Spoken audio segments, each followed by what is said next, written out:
Ստանդարտներին չհամապատասխանող զենքերը ենթակա են լինելու հանձնման։ Ներքին գործերի նախարարությունը նախագիծ է ներկայացրել։ Իրավական ակտերի նախագծերի հրապարակման միասնական կայքում նախագծին 79 անձ դեմ է քվեարկել 9 կողմ։ Մարդիկ նաև իրենց մեկնաբանություններն են թողել։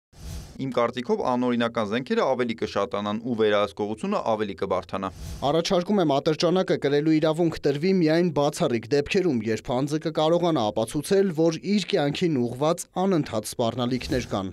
Իհարկե կան մարդիկ, որ կարելի է զրկել, բայց ոչ բոլորին հավասարեցնելով հանցագործին եւ վաստակ ունեցող մարդուն տարբերեք։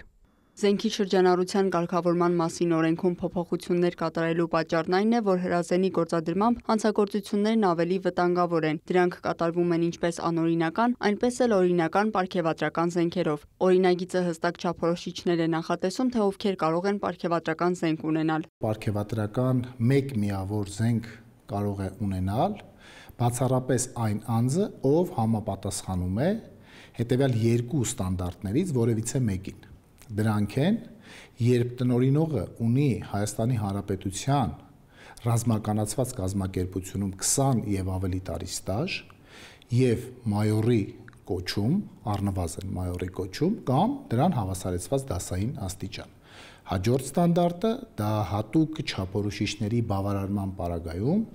Հայաստանի Հանրապետության վարչապետի կողմից պարգևատրումն է։ Հանձնված բոլոր այն զենքերը, որոնք կունենան որոշակի արժեքաբանական, պատմական կամ մշակութային նշանակություն, կօգտագործվեն որպես թանգարանային նմուշ, նշում է փոխնախարարը։ Օրենսդրական առաջարկն ընդունվելու դեպքում մինչև հուլիսի 1-ը բոլորը պետք է ոստիկանություն ներկայացնեն իրենց զենքերը կամ փաստաթղթեր, որոնք փաստում են չափորոշիչներին համապատասխանությունը։ Ժամկետի խախտման դեպքում անձը պատասխանատվության կենթարկվի։ Զենքը կհամարվի ապօրինի շրջանառության մեջ գտնվող։ Բոլոր պարգևատրական զենքերը ներքին գործերի նախարարության ոստիկանության կողմից համապատասխան ձևակերպումներ են ստանում